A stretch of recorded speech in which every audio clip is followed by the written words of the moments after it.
Assalamualaikum semua. Selamat datang ke visi saya untuk tahun melawat Malaysia 2026. Nama saya Nasr Muhammad Safwan bin Nazihan dari SK Taman Kota Kerai 2. Hari ini saya akan membawa anda meneroka ke Pantai Desaru, Johor. Saya memilih lokasi ini kerana keindahan pantainya. Pantai Desaru terletak di Kota Tinggi Johor, merupakan kawasan pesisir pantai yang dibangunkan sejak tahun 1970 dan ditransformasikan menjadi Desaru Coast. Saya menggabungkan elemen kelestarian. Sebagai contoh, saya membina Pantai Desaru menggunakan bahan binaan mesra alam. Saya juga menambah panel solar dan sistem penguayaan air hujan selaras dengan SDG 11, Bandar dan Komuniti Lestari, dan SDG 7, Tenaga yang berpatutan dan bersih, bagi memastikan pelancong dapat melawat tanpa menjejaskan alam sekitar kita. Untuk membina Pantai Desaru yang kompleks ini, saya menggunakan bantuan Minecraft Agent.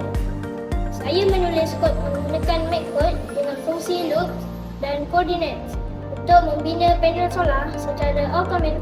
Keunikan utama Pantai Desaru ini adalah terdapat SDG 4, Pendidikan Berkualiti, di mana terdapat perpustakaan mini untuk pelancong membaca. Selain itu, SDG 2 iaitu sifat kelaparan. Banyak gerai yang menjual makanan tradisi negeri Johor, antaranya laksa Johor.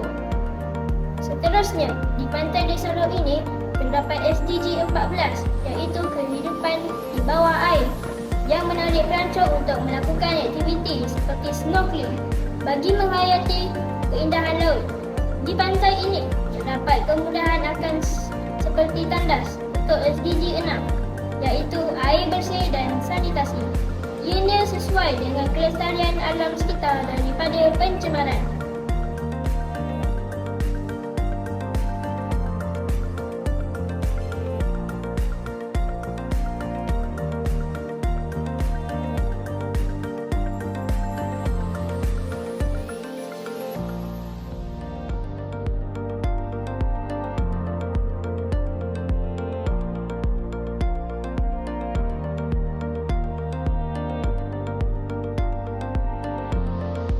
Malaysia adalah negara yang kaya dengan warisan dan inovasi.